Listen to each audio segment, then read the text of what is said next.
Hey guys, it's me Tara. Today we're reading Jennifer Chan is Not Alone by Tay Keller. If you didn't see chapter 1, it is in a playlist under the channel. I can link it down below too. And yeah, we're going to be reading chapter 2 today, so let's get started.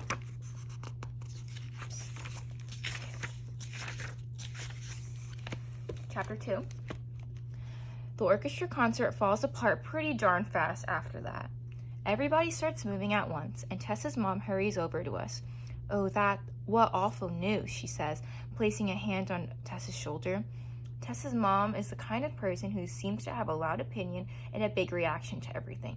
But tonight, her reaction doesn't seem quite big enough. "Let's get you and your sister home." "But my friends need me," Tess protests, with eyes lit with fear, confusion, and also a terrible kind of excitement. Honestly, it's a relief when Tessa's mom tugs her away and they disappear into a mass of people. A jumble of panic, questions, suggestions, hand clasped to mouths, and palms pressed against hearts. I turn to Reagan. "What are we going to do?" Reagan shakes her head, checks her phone again, but there's nothing from Pete. No text that magically explains everything. "You're still sleeping over, right?" I can hear the twinge of desperation in my voice, but for once, I don't bother to stifle. Violins scream in my head. The world blurs at the edges. Reagan's brows pinch. "Mal, it's all right. It's gonna be okay." "Right, it's gonna be okay. Just a silent night, just like any other night." Mom appears from out of nowhere. No, that's not true. Not out of nowhere. Mom appears from her seat in the back of the chapel and wraps her arm around my waist, guiding me away from my friend. "You need fresh air," she says into my ear. "Wait," I say. "I need Reagan." Because I'm looking around and suddenly Reagan is missing. But no, that's not right either. She's standing right where I left her, frowning at her phone. My brain isn't working very well at this moment.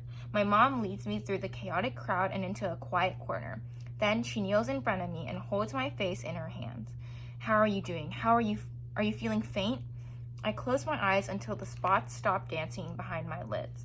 "I only fainted that one time," I tell her. It's not like a thing." Mom frowns. There's clearly something she wants to say, but the parent who shushed us earlier walks over and touches Mom's arm. "Some of us are putting together a search party," he says, "and we need as many people as possible." I see stars. "Give us a minute," Mom responds. When he leaves, she repeats her worried about Mal mantra. Deep breaths, Mallory."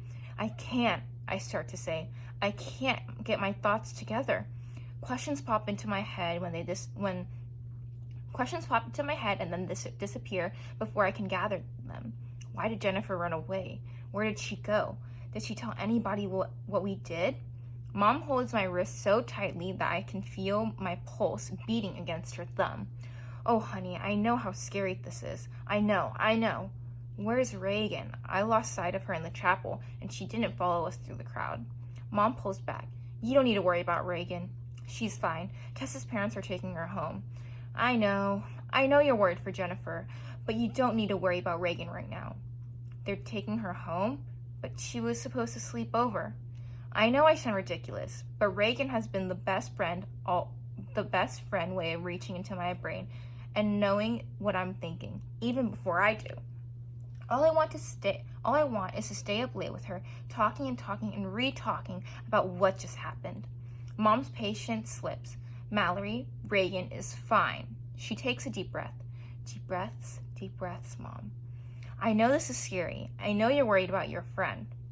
At first, I think she means Reagan, but no, of course she means Jennifer, my friend. Those words make the world spin.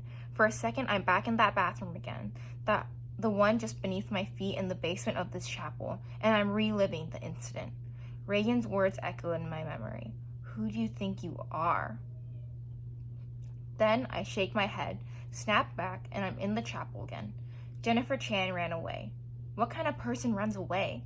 "I'm right here, honey," Mom says, squeezing my arm. Mom is philosophically opposed to lying to me, so she does not say everything is going to be okay. I glance over at her shoulder at the group of my neighbors and teachers, a search party in Nowhereville, where it's impossible to hide, and I realize that I'm afraid of what they might find. I'm afraid of Jennifer, for Reagan, for myself, afraid to Juniper and back. Oh, afraid up to Jupiter and back, I'm sorry. I want to bury myself in Mom's arms, feel her squeeze me tight and hold me, but I'm still at school and I'm surrounded by my classmates. So I just close my eyes and focus on her hands against my arm. When I speak, my voice doesn't sound like my own. It sounds like a kid. It sounds a little like Reagan's did, halfway between a whisper and a sob. Is she going to come back? Mom doesn't lie. She brushes her thumb against my arm and says, I don't know. All right, that was the end of chapter 2. Thanks so much for listening. Stay tuned for chapter 3. That'll be posted later. I hope you guys enjoyed. Bye-bye.